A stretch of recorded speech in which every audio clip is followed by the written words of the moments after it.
No sábado, eu ouvi a entrevista que você fez com o Marco Aurélio Melo a respeito, claro, do caso lá do André do Rap, é isso?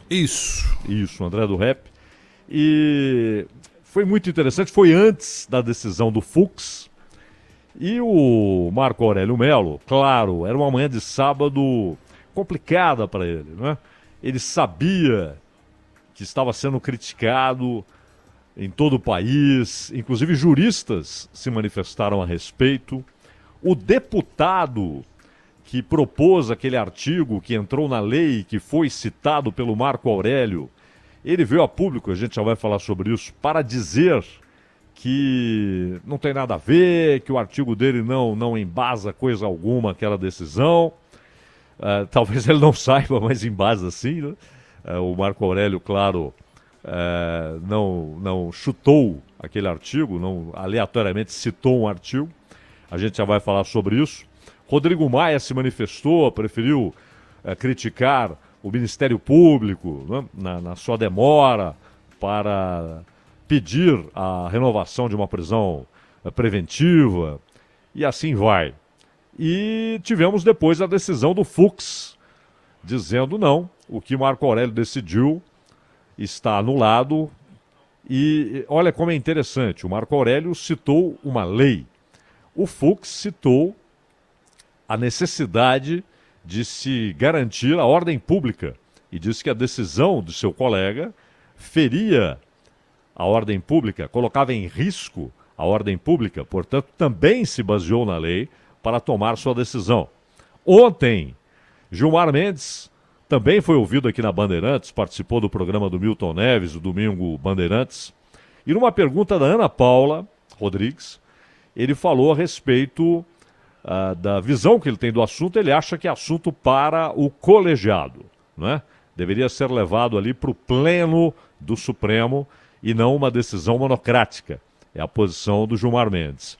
Mas eu peço, Agostinho, que você, sempre lembrando, o Marco Aurélio conversou com você antes da decisão do Fux, mas o que ele argumentou, porque eu achei uma entrevista formidável, porque era um Marco Aurélio muito pressionado pela situação toda, ele sabia que estava sendo muito criticado e continua sendo, e no entanto você, serenamente, fazendo as perguntas diretas e certas, tirou dele todas as respostas, né? Deu a ele a chance de responder e ele respondeu também serenamente, ele entrou no clima, tanto que chegou uma hora que você achou que ele já tinha desligado, ele ainda estava lá, tô aqui ouvindo, tô sempre ouvindo a Bandeirantes e tal.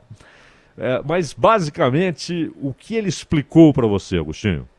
Então, primeiro destacar a competência e o empenho da Giovana de Boer, porque num sábado pela manhã, no meio de um feriado, de um final de semana prolongado, não seria uma tarefa muito fácil em qualquer situação falar com o ministro Marco Aurélio Melo. Ainda mais nessa situação, como você disse, ele sabia bem, e já sabia antes, né? Já sabia antes da libertação do André do Rap, a repercussão que isso provocaria. E foi a primeira entrevista que ele deu logo após a saída do criminoso. Já estava libertado, enfim, e o ministro, basicamente o que ele falou foi o seguinte, que o juiz não pode ver a capa do processo. Ele não pode ver de quem se trata, se é um trabalhador, se é um chefe de quadrilha, se é, enfim, que atividade exerce aquela pessoa que naquele momento é o réu na ação e está solicitando um benefício, como é o caso do André do Rap. Então, para ele, tanto fazia quem fosse o beneficiário daquela decisão, ele tinha que julgar com a consciência dele e, segundo ele mesmo, levando em conta o que diz a lei. E houve, de fato, como você já falou, né, Zaidão, uma mudança na legislação em relação à prisão preventiva, porque a prisão preventiva até então ela se mantinha por tempo indefinido até que a polícia, o Ministério Público, enfim, considerassem que já haviam coletado todas as provas suficientes para então enviar o material para a justiça para que aí seja ou não decretada a prisão, seja julgado o réu em questão.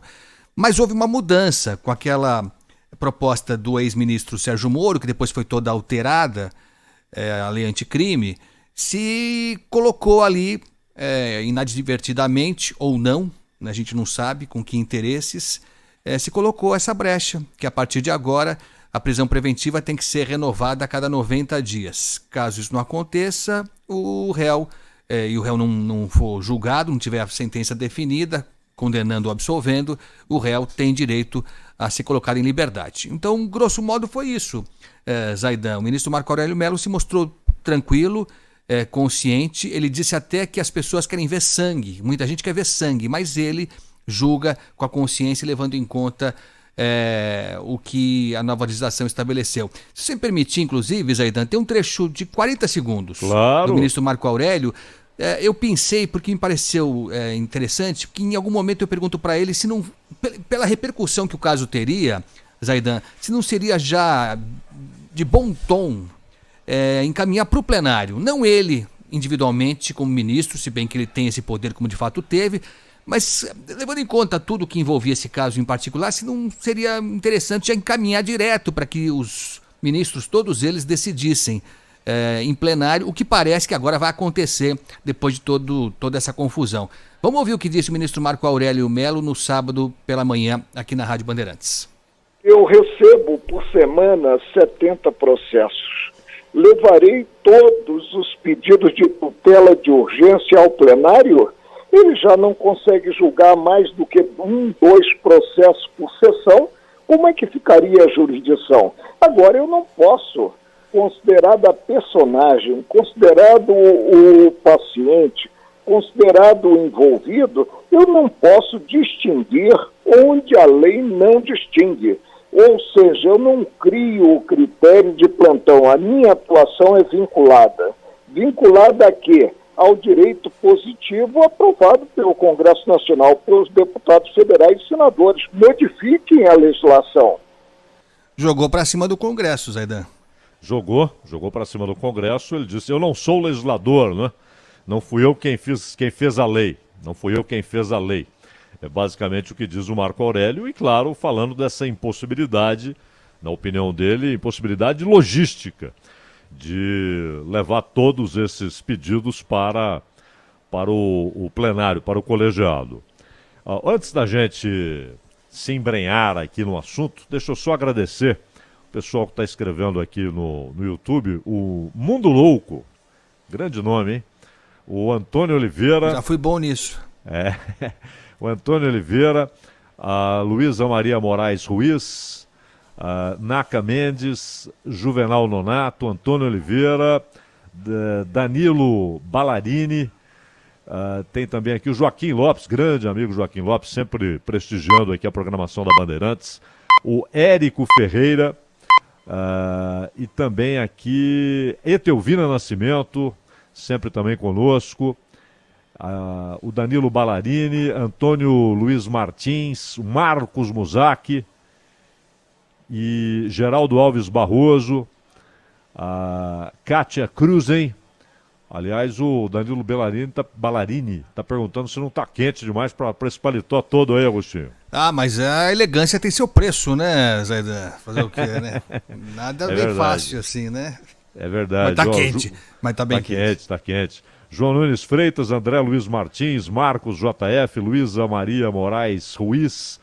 Muito obrigado a todos.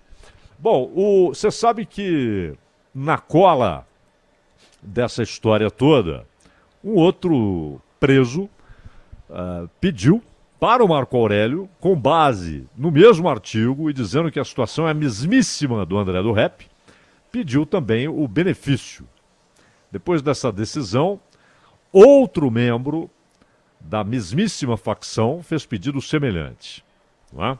Lembrando que a liminar, dada pelo Marco Aurélio, favorecendo o André do Rep, foi derrubada pelo Luiz Fux, presidente do Supremo.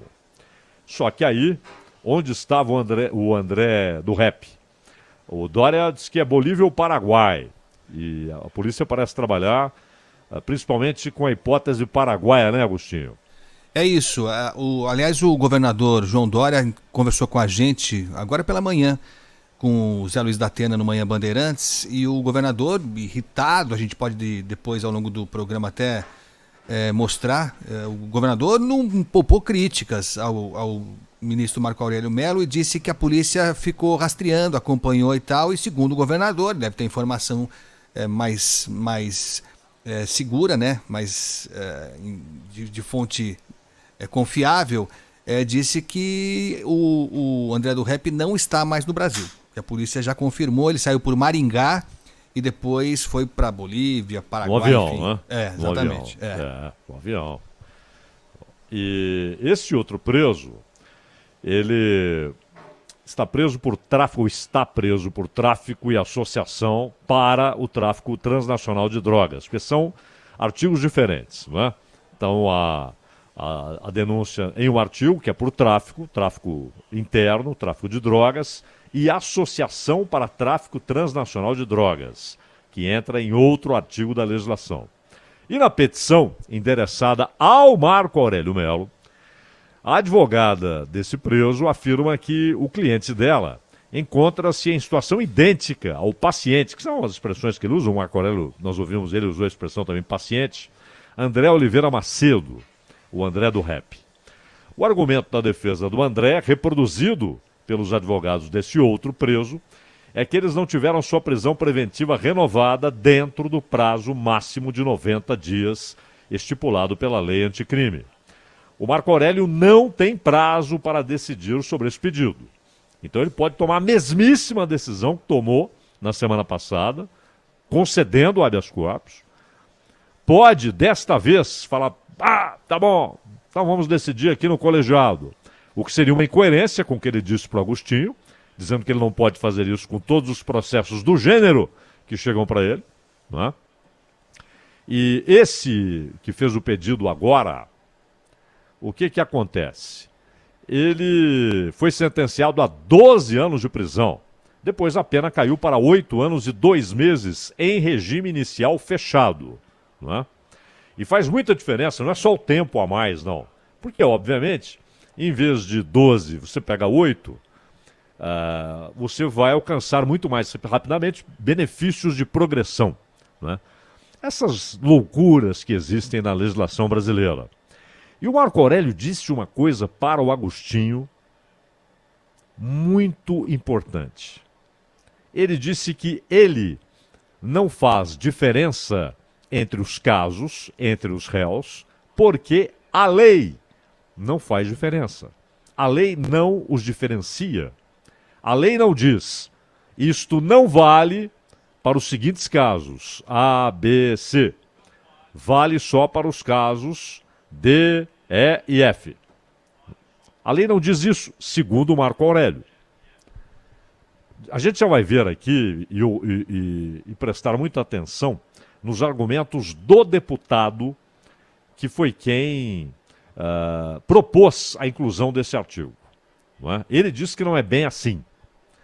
Essa advogada, que entrou agora com esse pedido, argumenta que o tribunal deixou de justificar a manutenção da prisão preventiva do requerente, o que caracteriza sério constrangimento ilegal ao desprezar, olha o artigo aí, 316, artigo 316 do pacote anticrime, que aqui no caso não está tendo efeito de anticrime, mas de pró-crime, não é?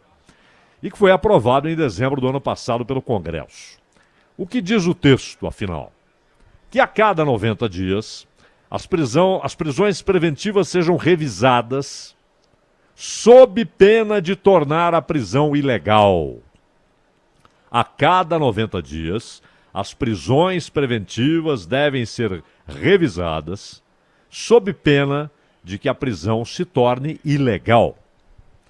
E aí a advogada argumenta que o novo posicionamento foi desprezado e diz, isso está na petição, ela não saiu dizendo isso para a imprensa não, até porque não quis dar entrevistas, que o fundamento de garantia da ordem pública já se diluiu no tempo, sendo nesse momento elemento incapaz para justificar a manutenção da prisão. Ou seja, aqui ela já responde preventivamente à posição adotada pelo Luiz Fux, que assim justificou sua decisão de anular o habeas corpus concedido pelo Marco Aurélio para o André do Rap. Essa advogada diz que ainda não há condenação definitiva, que é outra aberração da legislação brasileira, né? Porque quem tem grana, e esses caras têm, consegue levar o caso ad infinito, né? Com recursos e recursos e recursos e mais. Agostinho Teixeira, recentemente conversamos aqui com Sidney Sanches, que chegou ao Supremo Tribunal Federal em 1984. Ainda era governo João Figueiredo. Aliás, foi ele que presidiu o julgamento do impeachment do Fernando Collor, não é?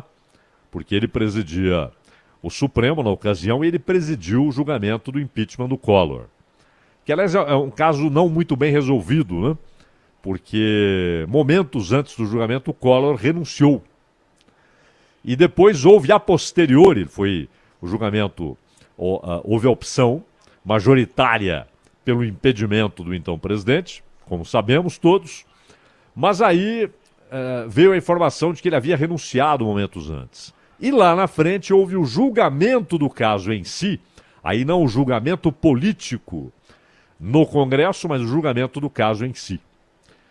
Pois bem, o Sidney Sanches e um outro ex-ministro do Supremo, Agostinho, que é o único na história que ocupou em duas ocasiões diferentes cadeira no Supremo, Francisco Rezec, que aliás é um jurista de renome internacional. Ele já foi integrante do Tribunal de Haia, Tribunal Penal Internacional. Francisco Rezec tem um conhecimento não só da Constituição brasileira, mas de legislação internacional, que é uma coisa formidável. E Agostinho, tanto o Rezec quanto o Sidney Sanches disseram aqui que claramente os advogados sabem que juiz vai receber o caso. Até porque, e não precisa nem de uma espionagem ou coisa que o valha, a distribuição leva em conta o número de processos que cada um tem sobre a mesa naquele momento. O número de processos que cada ministro do Supremo tem sobre a mesa. E a ideia é que, numa distribuição posterior a essa contabilidade, receba o caso aquele que tem menos processos sobre a mesa. E isso, claro, não é uma condição permanente, não é? Essa situação ela vai variando, ela vai mudando. E os advogados esperam o momento certo, eles sabem a velocidade da tramitação, o tempo da tramitação, para que chegue a hora da escolha do juiz que receberá o caso, e muitas vezes acertam. Isso, aliás, expressa uma outra peculiaridade nacional. Esses jabutis que o Brasil e mais ninguém consegue colocar nas árvores, não é? A história das turmas. As turmas foram concebidas a partir da premissa de que o colegiado pleno, ou seja, a totalidade dos ministros, não conseguiria julgar aquele caminhão de processos que chegam ao Supremo numa velocidade razoável. Bom, nós tivemos há algumas semanas, a Giovana Guedes, o Agostinho, os ouvintes da Bandeirantes sabem, e aqueles que estão acompanhando pelo YouTube, acompanharam o caso, que finalmente o Supremo tomou uma decisão a respeito de uma petição apresentada pela Princesa Isabel. Já, claro, no período republicano, a família real já havia sido arrancada do poder. Em 1889, o Brasil se tornara república e houve uma discussão a respeito da propriedade do Palácio Guanabara. Então, o governo republicano dizia, não, isso é do Estado brasileiro. E a família real, uma petição em nome da princesa Isabel, a família real dizia não. Estava à disposição do Estado brasileiro, mas pertence aos descendentes de Pedro II. Não é? Isso foi decidido neste ano, 2020. Então, convenhamos que é um pouco demorado o negócio, não é? A tramitação é um pouco lenta.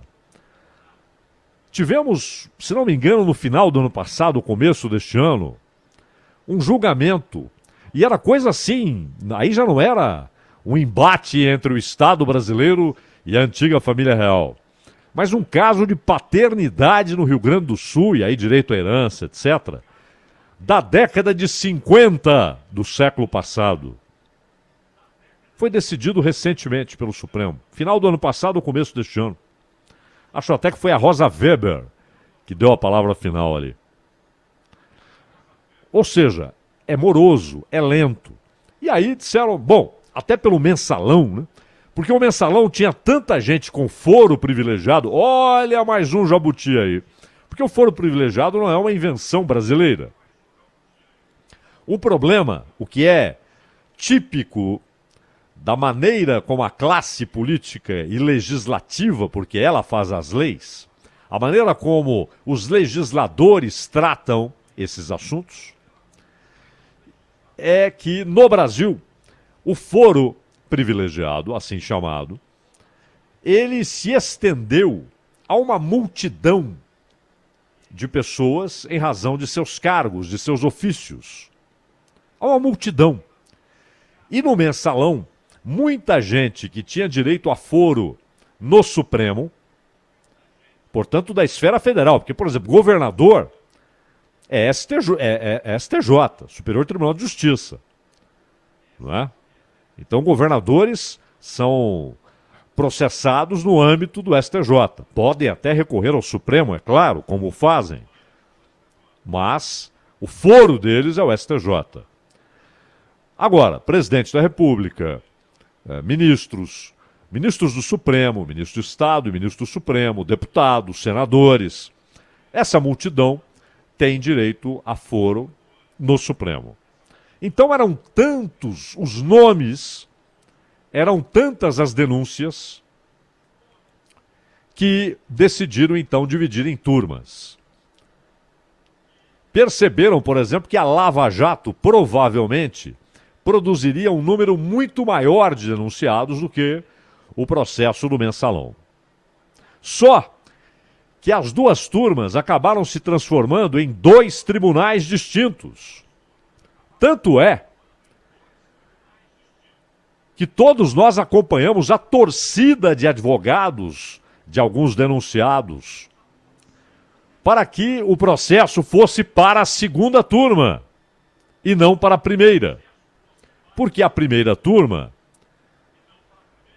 costumava, e eu digo costumava, eu coloco no passado, porque agora ela tem uma nova composição, com a ida do Toffoli, que era da segunda turma, foi para a presidência, e o presidente do Supremo não faz parte de turmas.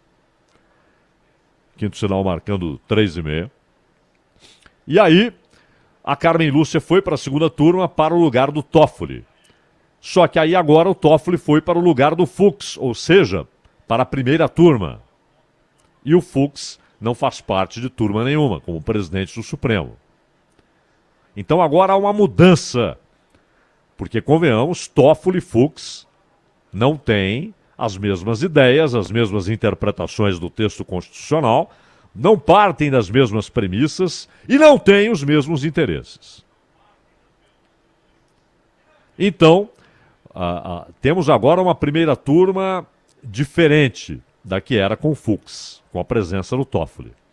A segunda turma, quando lá estava o Toffoli, ao lado de Gilmar Mendes e Ricardo Lewandowski, era quase invariavelmente contrária às posições da Lava Jato.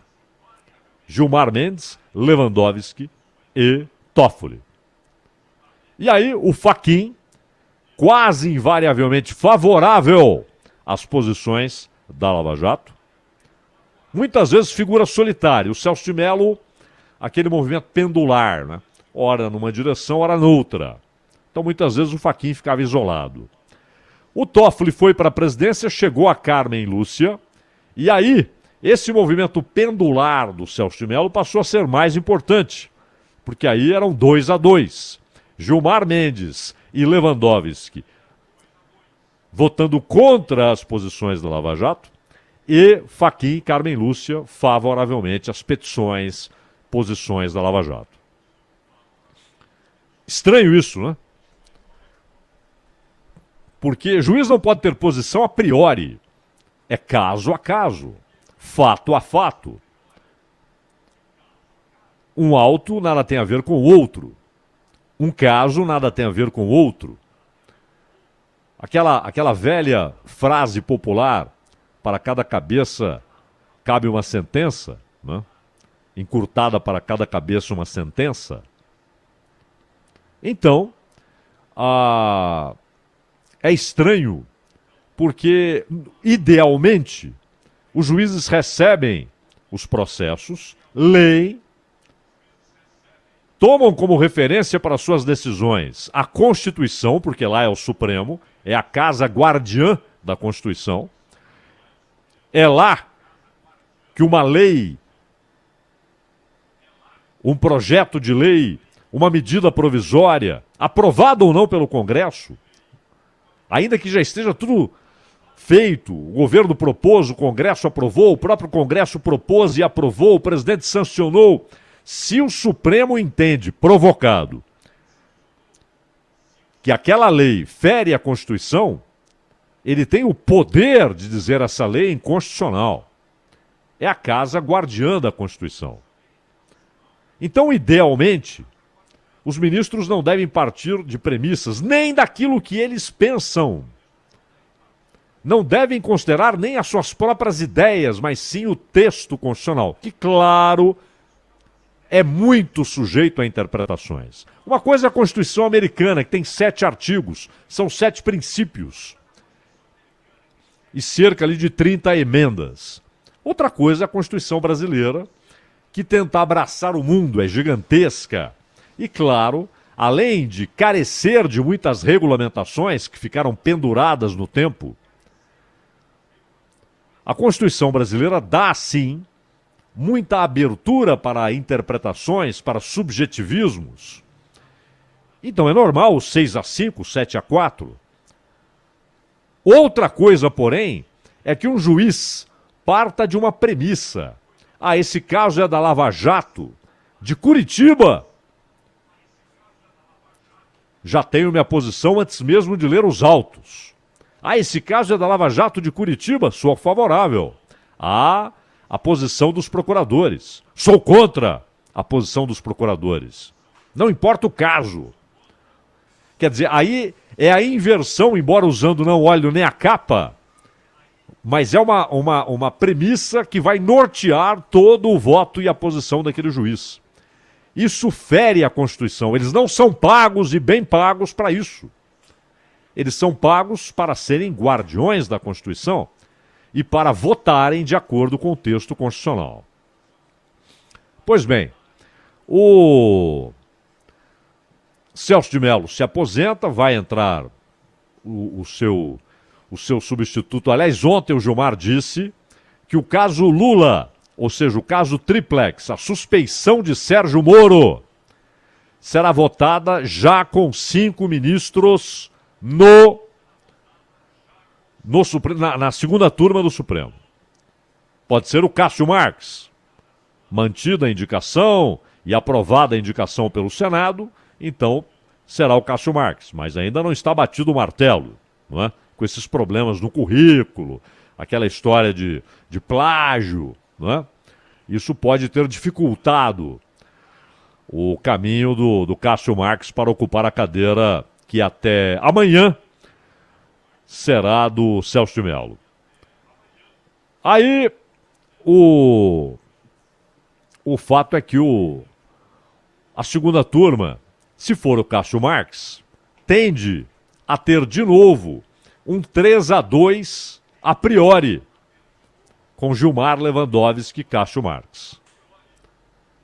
E Fachin e Carmen minoritários. Mas ainda que o processo seja votado, ainda que aquele assunto seja votado, a suspeição ou não de Sérgio Moro, seja votada por 4, se ficar 2-2, indúbio pro réu.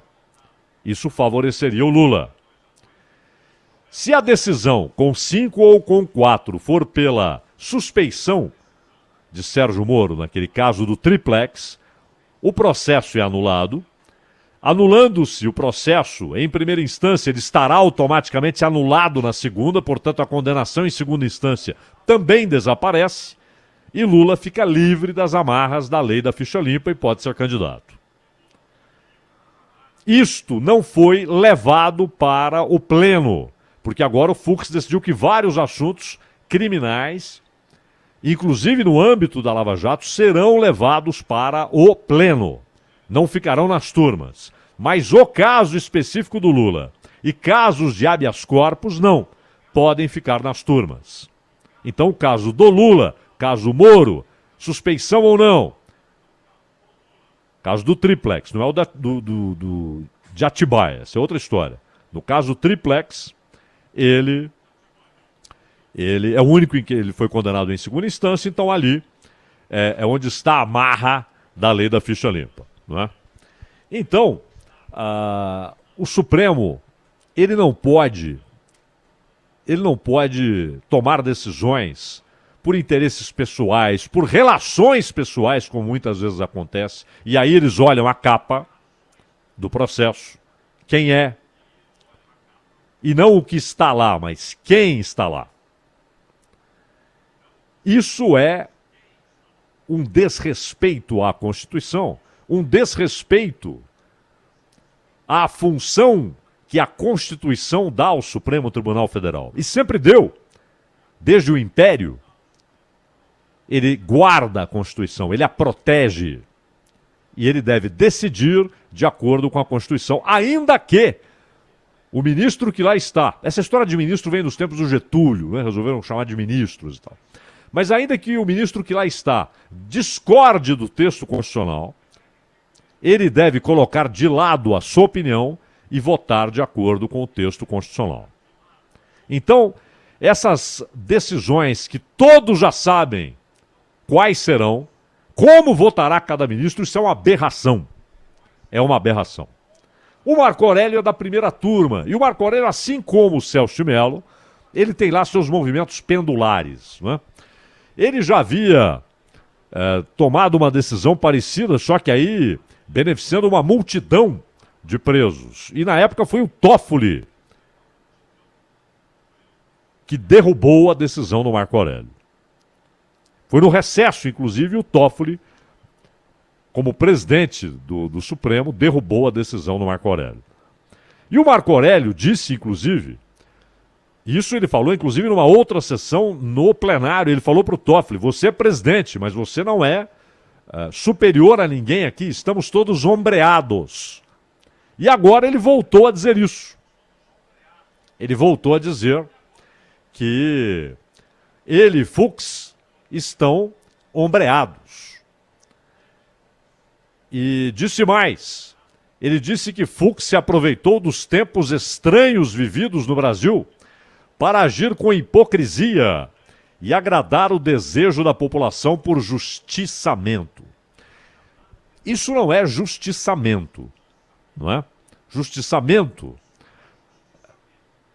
você só pode enxergar coisa parecida se não há um julgamento legal.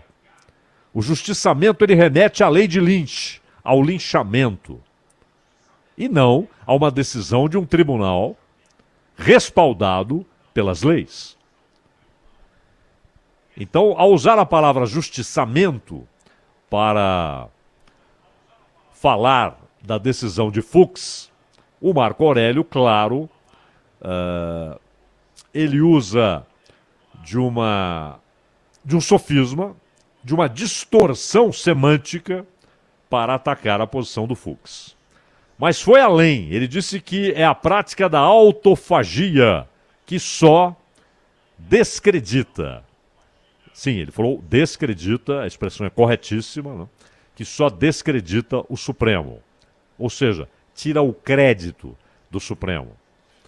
Evidentemente, ele, Fux, não tem esse poder. Mas como os tempos são estranhos, é possível. Vinga a hipocrisia e não a ordem jurídica.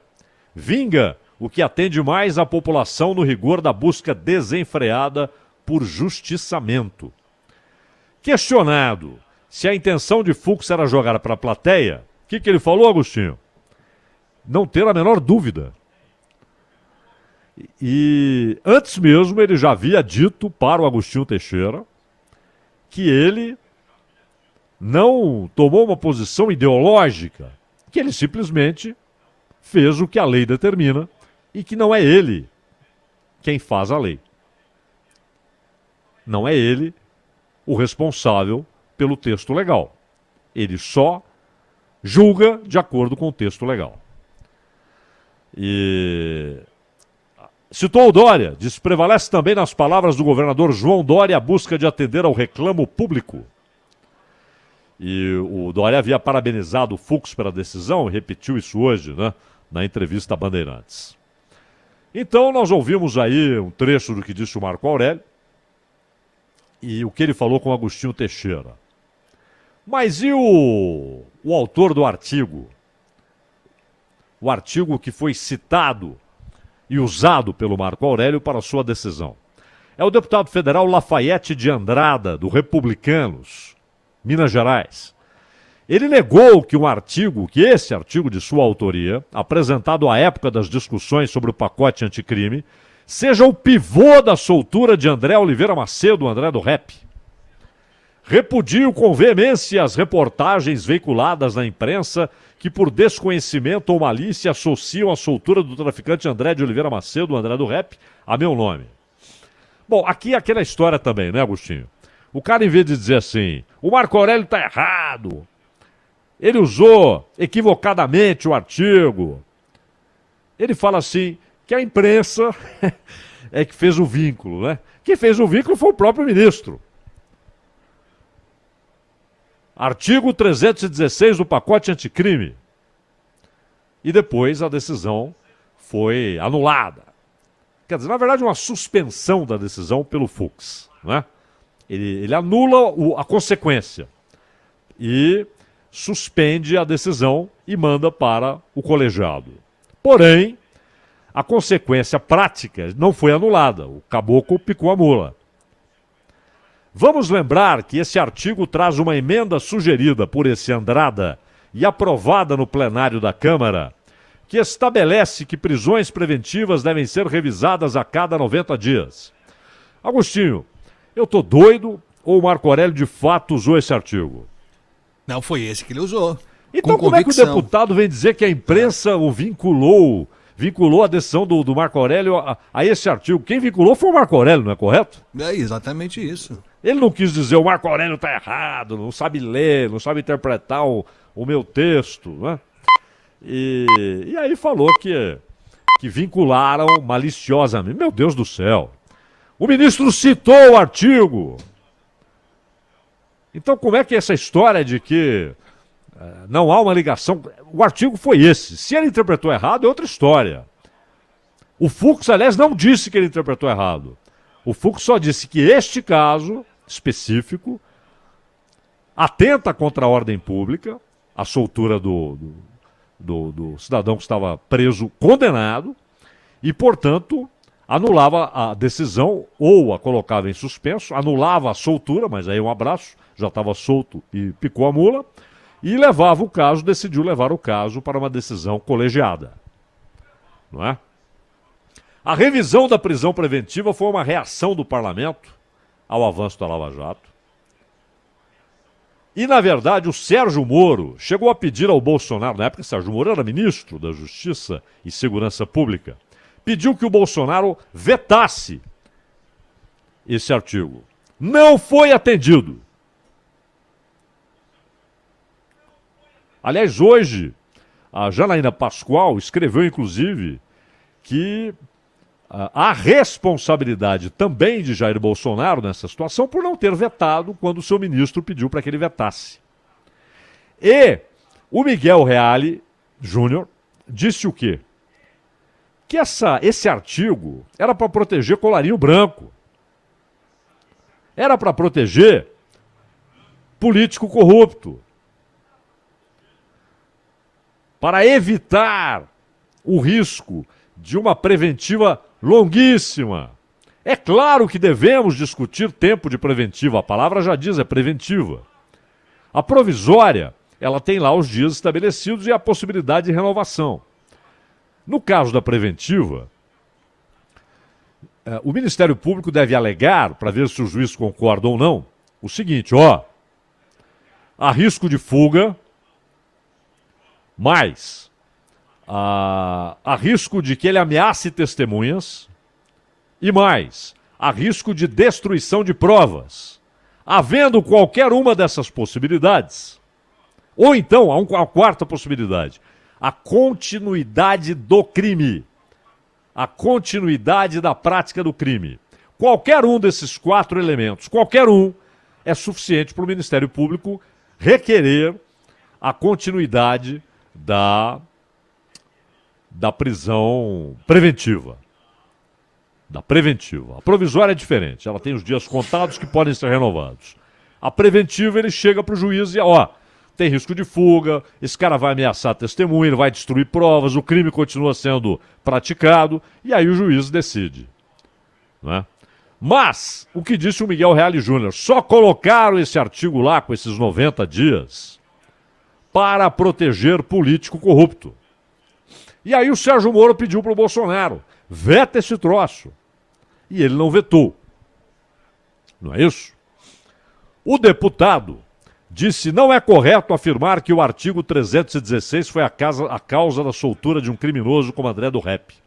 O citado artigo apenas explicita que prisão preventiva não é condenação e que por isso deve ser reavaliada a cada 90 dias. Todavia, diz ele, entre os fundamentos que justificam a manutenção da prisão preventiva está a periculosidade do agente. Sim, se o sujeito for perigoso para a ordem pública, isso deve ser considerado.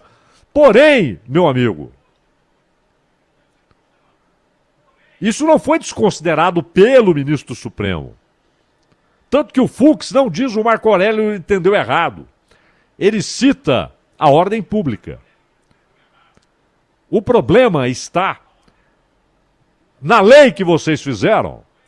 E aí o Ministério Público, com 900 mil processos, tem de ficar atento para cada 90 dias ir lá justificar um pedido de prorrogação da preventiva.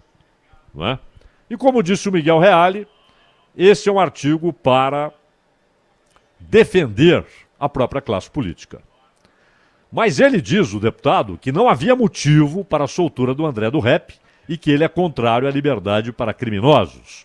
Fui autor de várias modificações que endureceram o texto do pacote anticrime, entre eles o que dificulta a progressão de regime, o que proíbe a saidinha para crimes hediondos, o que amplia a pena para crimes cometidos com armas de uso proibido, entre outros.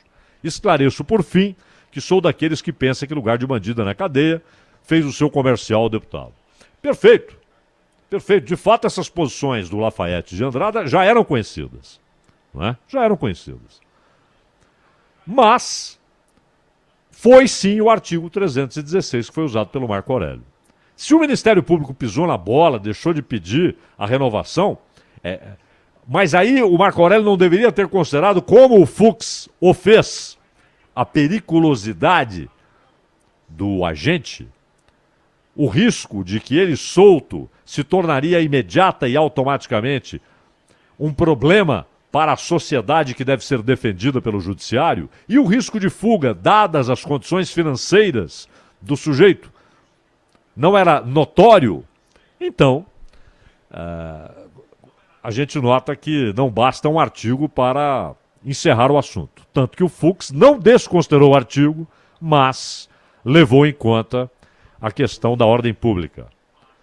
E agora é saber se o plenário acompanhará o Marco Aurélio ou acompanhará o Fux. E lembrando que o Marco Aurélio, né, Agostinho, até por estar já na pré-aposentadoria, ele vai se aposentar no meio do ano, ele não tem mais aqueles cuidados que tinha há alguns anos nas referências que faz a seus colegas de Supremo, né, Agostinho? Não é muito delicado, digamos assim. Agora, quando a gente vê algumas coisas acontecendo, como essa, né? A gente começa a pensar, eu fico pensando, como é possível que a gente tenha chegado a esse nível de situação em que, no final das contas, você vê Ministério Público criticando o Supremo, você vê o Congresso Nacional, na figura do deputado Rodrigo Maia, criticando o Ministério Público, você vê os entes todos batendo cabeça, e a gente costuma dizer que as instituições estão funcionando no Brasil. Eu não sei que instituição está funcionando a ponto de chegarmos à conclusão de que, no final das contas, resumindo tudo isso que você falou, Zaidão, o que aconteceu foi que o criminoso, o líder de facção, fugiu. Saiu, não fugiu, ele escapou com ordem da justiça, o que é pior. E o Maia quis livrar a cara dos pares ali, né? Que aprovaram esse troço, dizendo, o Ministério Público é que pisou na bola. Sim, demorou para renovar o pedido, mas acho que é hora de voltarmos à discussão desse artigo, né? Se ele não merece pelo menos algumas correções. Acho até que deve haver parâmetros sérios para renovação de preventivo. Não pode ir renovando como nas ditaduras, né? Você joga um cara na cadeia e não solta mais. Você tem de ter todo o processo legal respeitado e, no caso de preventivo, a possibilidade de renovação ou não. Mas esse artigo claramente tem problemas e esse fato escancarou não apenas os problemas, como os problemas institucionais. Agostinho, me perdoe por me alongar tanto aqui. Eu engatei uma quinta aqui, rapaz. O assunto exigia. E não achava jeito de reduzir. Não, o assunto merecia cada uma das suas palavras.